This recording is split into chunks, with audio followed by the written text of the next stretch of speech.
Condo developer plans to buy $1 billion worth of single-family houses in Canada for rentals.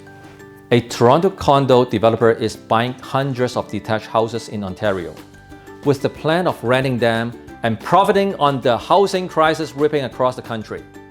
From the Globe and Mail. It is wrong on all possible levels. Critics slam development group. Headline from Toronto Star. Very frightening plan by developer. Headline from CBC News. This is the most controversial piece of news in Toronto real estate over the past week. What is my take on that?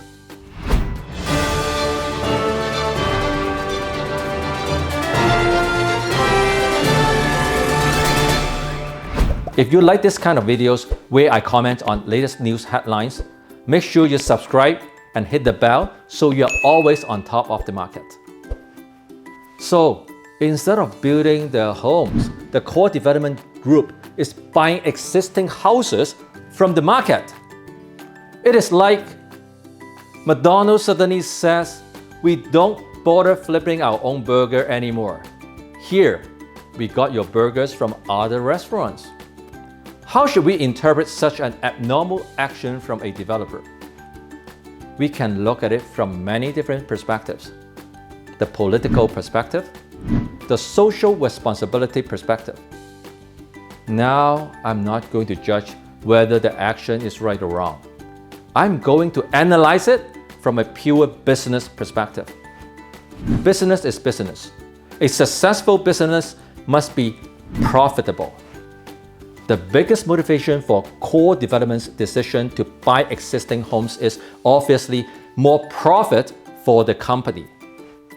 Can you see the 3 secrets behind their move? Let's crack the code. Secret number 1.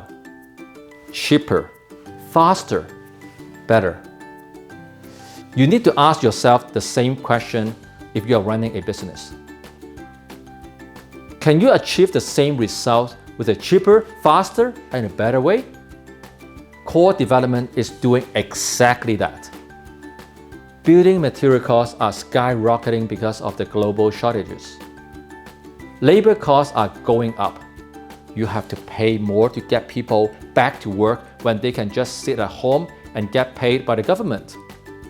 And once the wages have gone up, they don't come back down, same as the material costs.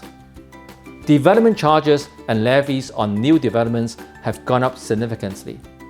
They are contributing to around 25% of the total building costs.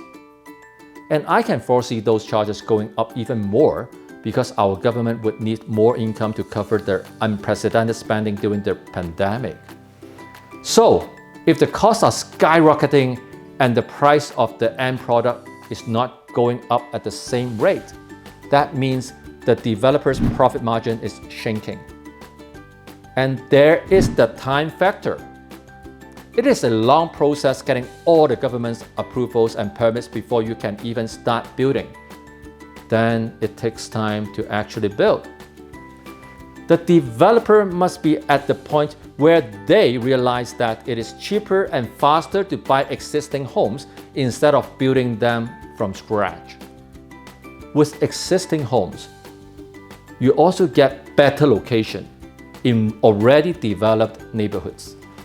You see, from a business perspective, the decision to buy existing homes makes sense because it is cheaper, faster, and better than to build new ones.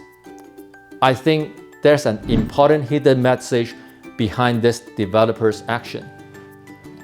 They are essentially signaling that it would be very hard for home price to come down because construction costs will continue to go up. Secret number 2, recurring income. A successful business should always build a recurring income component. It takes longer for a recurring model to materialize, and initially the income may seem insignificant. But recurring is a very powerful concept. It gives your business a stable stream of income during both the good and bad times. You see, Core development is building a recurring income component in their business by turning existing detached homes into rentals.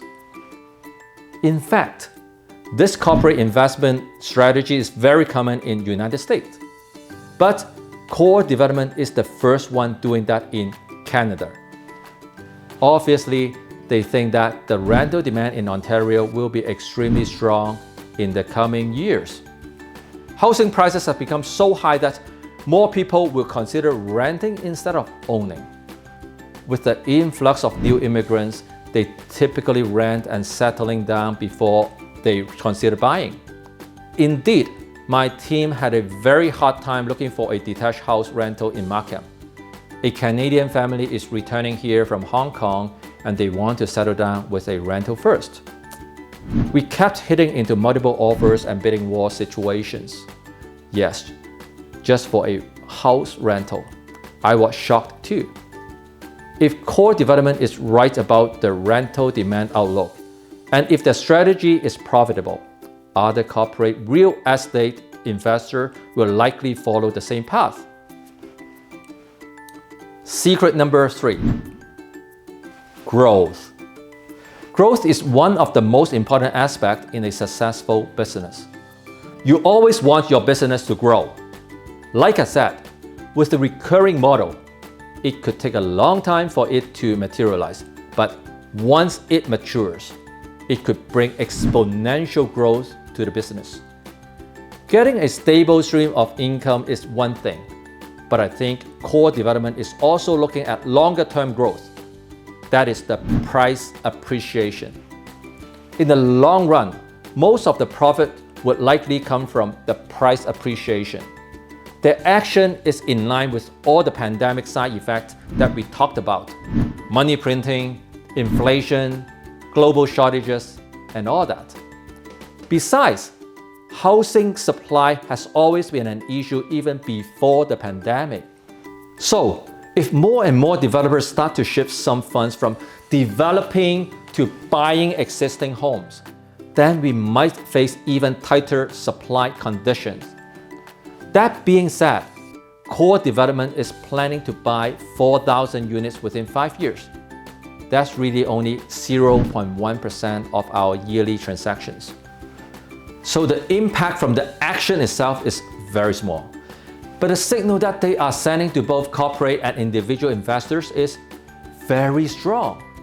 They are voting with $1 billion that the housing market will be very, very strong in the coming years. As an individual investor, do you see things the same way and take actions now like this developer? Comment below and let me know.